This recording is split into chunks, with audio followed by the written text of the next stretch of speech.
প্রিয় শিক্ষার্থী বন্ধুরা, তোমরা নিশ্চয়ই ভালো আছো। আজকে আমি বিএড অনার্স তৃতীয় সেমিস্টারের সামাজিক বিজ্ঞান বিষয়ের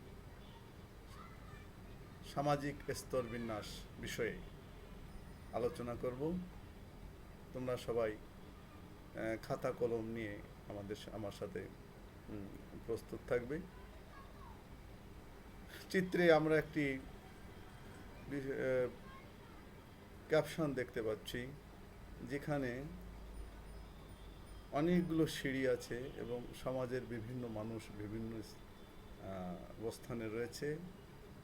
কেউ সর্বোচ্চ স্থানে, কেউ তারপরে এবং কেউ সর্বনিম্ন, এভাবে পর্যায়ক্রমিকভাবে মানুষের যে অবস্থান, এই অবস্থানকে আমরা কি বলতে পারি? এই অবস্থানকেই আমরা বলতে পারি সামাজিক স্তর বিন্যাস।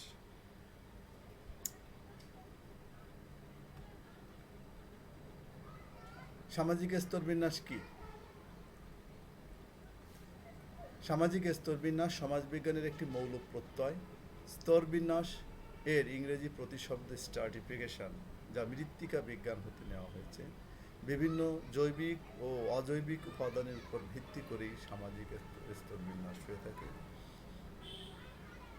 মূলত সমাজে অবস্থানরত বিভিন্ন মানুষের মধ্যে সমাজের ক্রাইটেরিয়া বা অবস্থানের ভিত্তিতে সমাজের মানুষকে যে উঁচু নিচু শ্রেণীতে বিভাজন করা হয়ে থাকে, তাকেই বলা হয় সামাজিক স্তর বিন্যাস। সামাজিক স্তর বিন্যাসের সংজ্ঞা দিতে গিয়ে বৈজ্ঞানিক সমাজতন্ত্রের জনক কার্ল মার্কস বলেছেন, সামাজিক স্তর বিন্যাস হচ্ছে সমাজের মানুষের বিভাজন। এই বিভাজনের ভিত্তি হচ্ছে সমাজে বিদ্যমান অর্থনৈতিক অবস্থা। তোমরা একটু লিখে নিয়ে নেবে খাতায় অবশ্যই।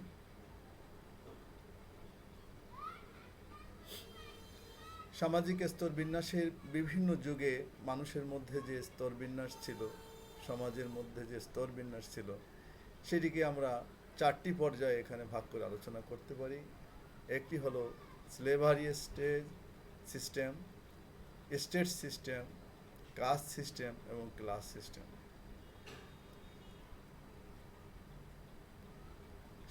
সমাজবিজ্ঞানী ম্যাক্স ওয়েবার যেভাবে বলেছেন, সামাজিক স্তর বিন্যাস তথা সমাজের মানুষের বিভাজনের ভিত্তি হচ্ছে সম্পত্তি, ক্ষমতা ও মর্যাদা।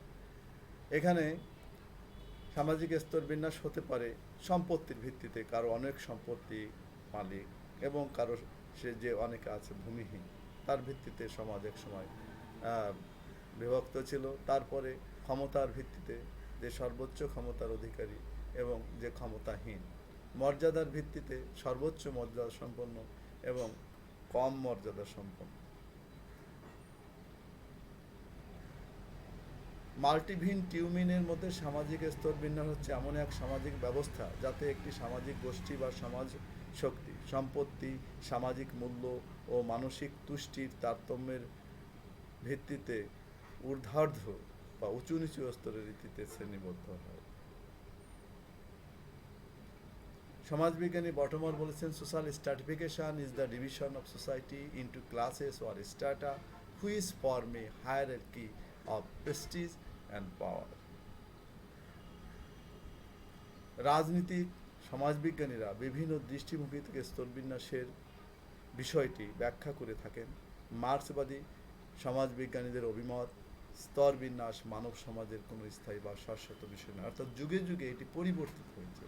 আমরা দেখি বিভিন্ন যুগে মানুষের যে ক্ষমতা, মানুষের যে মর্যাদা, মানুষের যে সমাজের শ্রেণী বিন্যাস, সেটা ভিন্ন ভিন্ন যুগে ভিন্ন ভিন্ন রকম আমরা দেখতে পাই। ক্রিয়াবাদীদের মতে মানব সমাজে স্তরবিন্যাস হলো অবধারিত, অপরিহার্য এবং শাশ্বত। অর্থাৎ কোনো না কোনো ভিত্তিতে মানুষের মধ্যে ক্ষমতার, যোগ্যতা, পার্থক্যের ভিত্তিতে একজনের অবস্থান উপরে এবং একজনের অবস্থান অবশ্যই তার থেকে নিচের অবস্থানে থাকে, যেটা হলো স্তরবিন্যাসের প্রধান বিষয়, বৈশিষ্ট্য, যেটা একটা শ্রেণীর উপরে এবং একটা শ্রেণীর নিচে অবস্থান করে। সমাজস্থ ব্যক্তিবর্গকে উঁচু নিচু পর্যায়ে বিভক্ত করাকেই বলে সামাজিক স্তর বিন্যাস। সমাজ সহজাতভাবেই বিভিন্ন স্তরে বিভক্ত। সমাজ ব্যবস্থার অন্তর্ভুক্ত ব্যক্তিবর্গকে বিভিন্ন স্তরে বিভক্ত করলে তাদের মাঝে গড়ে ওঠে ক্ষমতা ও মর্যাদা এক সোপান, একেই বলে সামাজিক স্তর বিন্যাস। তোমরা এর যে কোনো দুইটি তিনটি সংজ্ঞা এবং তোমাদের নিজস্ব একটা মতামত এই পরীক্ষায় তোমরা লিখবে। আর বিষয়টি জানার জন্য প্রত্যেকের মতামত অবশ্যই তোমরা পড়বে। বিভিন্ন সমাজবিজ্ঞানী বিভিন্নভাবে সামাজিক স্তর বিন্যাসকে সংজ্ঞায়িত করেছেন। যেমন সরকিন বলেছেন, নির্দিষ্ট একটি জনগোষ্ঠীর উঁচু নিচু অবস্থানের ভিত্তিতে শ্রেণীসমূহের মধ্যে যে পার্থক্য বিদ্যমান তাকে সামাজিক স্তর বিন্যাস বলে। আমরা আবার সেই বিষয়টিতে ফিরে আসি। সামাজিক স্তর বিন্যাসকে মূলত চারটি শ্রেণী, চারটি স্তরে বিভিন্ন যুগে ভাগ করা হয়েছে বিভিন্ন অবস্থানে। প্রথম যুগের সমাজ ব্যবস্থা ছিল যে যেমন তাকে আমরা বলতে পারি দাস প্রথা, পরবর্তীতে স্টেট প্রথা, সামাজিক শ্রেণী এবং বর্ণ প্রথা। দাস প্রথা নিয়ে আমরা প্রথমে আলোচনা করব।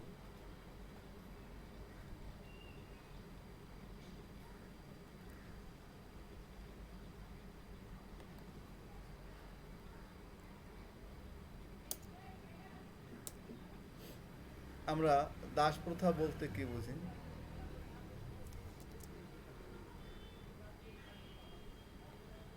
দাস প্রথা বলতে এমন এক অসমতার সমাজ ব্যবস্থাকে বোঝায় যেখানে কিছু লোক সম্পূর্ণ কিংবা আংশিকভাবে অধিকারহীন ছিল, বলা যায় গৃহপালিত প্রাণীর মতো। দাস প্রথা প্রাচীন শ্রেণীভিত্তিক সমাজ ব্যবস্থা। দাস প্রথার একমাত্র পরিচয় হলো দাসরা তার প্রভু বা মনিবের সম্পত্তি। সামাজিক ক্ষেত্রে দাসরা ছিল অবহেলা বা ঘৃণার পাত্র। দাস প্রথা ছিল একটি অর্থনৈতিক সম্পর্ক নির্ভর সমাজ ব্যবস্থা।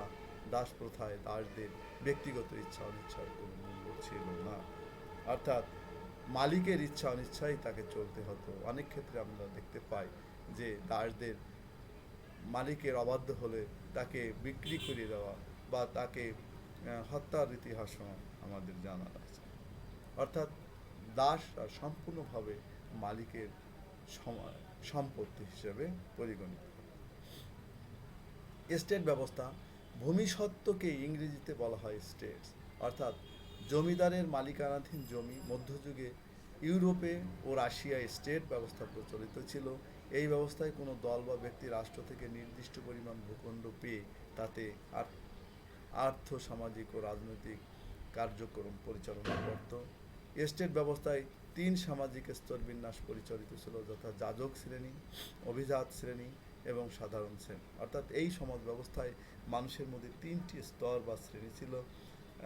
তিনটি স্তর বা শ্রেণী, সেখানে সর্বোচ্চ অবস্থানে ছিল যাজক শ্রেণী, যারা পুরোহিত পূজা পার্বণের কাজে এবং ধর্মীয় উপাসনার কাজে তারা নিয়োজিত ছিল।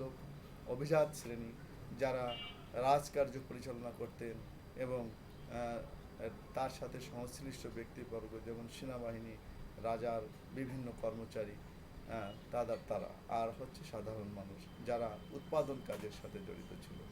এদের সম্পর্কে বটমার বলেছেন, অভিজাত শ্রেণী সবার ভাগ্য নির্ধারণে নিরাপত্তা বিধান করে, যাজক শ্রেণী সবার জন্য প্রার্থনা করে এবং সাধারণ শ্রেণী সবার জন্য খাদ্য সরবরাহ নিশ্চিত করে, অর্থাৎ তার খাদ্য উৎপাদনের সাথে জড়িত ছিল।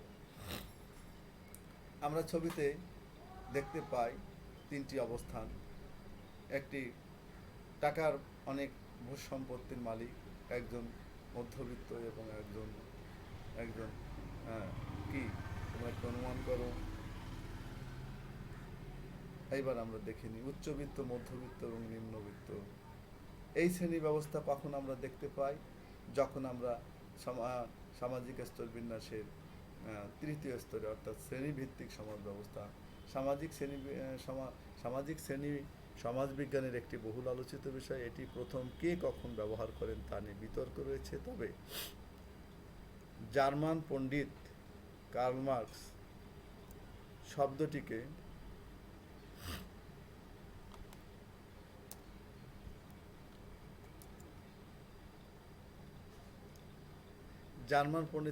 শব্দটিকে সর্বাধিকবার ব্যবহার করেন।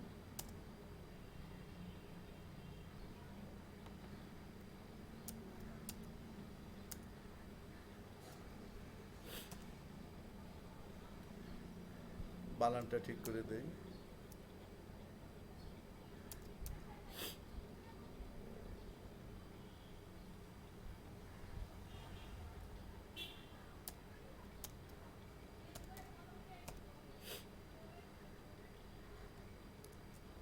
সর্বাধিকবার ব্যবহার করে।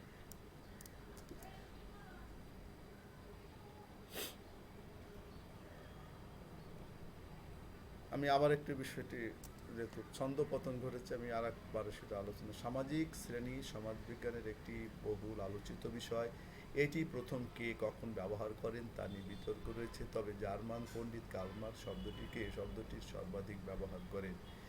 দুটি শ্রেণী সম্পর্কে লেনিন বলেছেন, শ্রেণী হচ্ছে পরস্পর বিপরীত স্বার্থ নির্ভর দুটি গোষ্ঠী যাদের এক শ্রেণী অন্য শ্রেণীকে পোষণ করে।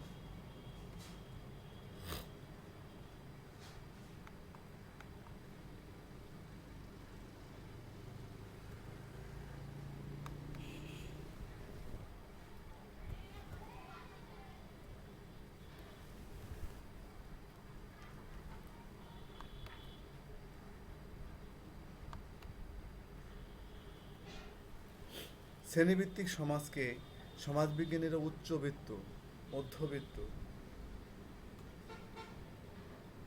শ্রেণীভিত্তিক সমাজবিজ্ঞানীরা উচ্চবিত্ত, মধ্যবিত্ত,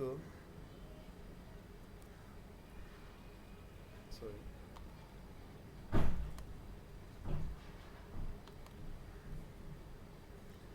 উচ্চবিত্ত, মধ্যবিত্ত এবং নিম্নবিত্ত শ্রেণী এই তিন ভাগে ভাগ করেছেন। উচ্চবিত্ত হচ্ছে যারা অধিক সম্পদের মালিক, মধ্যবিত্ত হচ্ছে যাদের খুব বেশি সম্পদ নেই কিন্তু অন্যের সাহায্য গ্রহণের প্রয়োজন হয় না, আর নিম্নবিত্ত হচ্ছে শ্রমজীবী শ্রেণী যাদের তেমন কোনো অর্থ সম্পদ নেই। এটা আমরা সবাই অনুমান করতে পারি এবং সবাই আমরা জানি। সর্বশেষ হচ্ছে বর্ণপ্রথা। বর্ণ বা জাতি প্রথার ইংরেজি শব্দ কাস্ট সিস্টেম। কাস্ট শব্দটি এসেছে পর্তুগিজ শব্দ থেকে কাস্টা, যার অর্থ বংশধর, কুল বা জাতি।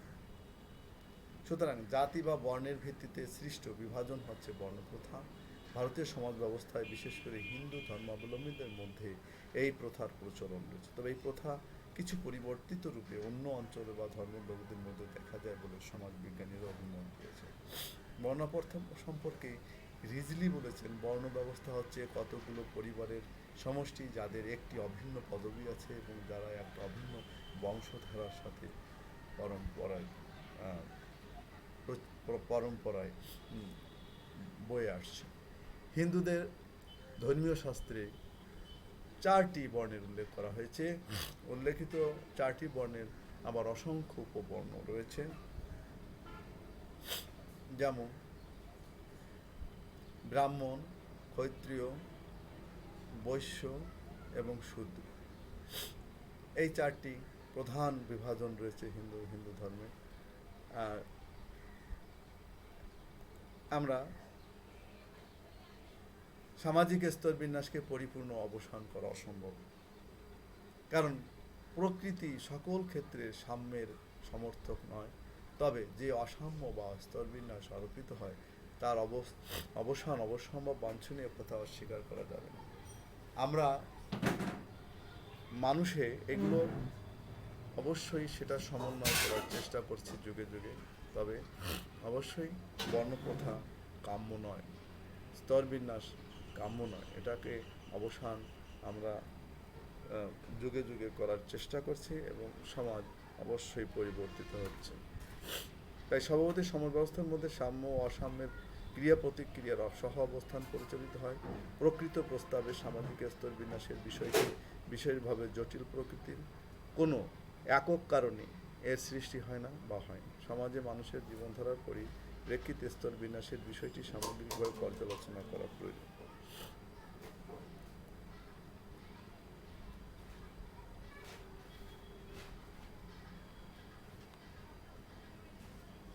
প্রিয় শিক্ষার্থীরা, বন্ধুরা, আমি একটু দ্রুত তোমাদের এই ক্লাসটা শেষ করছি। তোমরা একটি আবার জুম ক্লাসে আমার সঙ্গে তোমরা নিশ্চয়ই এই বিষয়ে আলোচনা করবে। তোমাদের কোথাও কোনো সমস্যা থাকলে তোমরা সেই বিষয় নিয়ে আমরা আলোচনা করব। তোমরা এটার পর একটি ছোট্ট নোট তৈরি করবে। তোমরা আমার সঙ্গে এতক্ষণ ক্লাসে থাকার জন্য তোমাদের অবশ্যই ধন্যবাদ জানাচ্ছি। তোমাদের সঙ্গে আবার পরবর্তী ক্লাসে দেখা হবে। সবাইকে অসংখ্য ধন্যবাদ।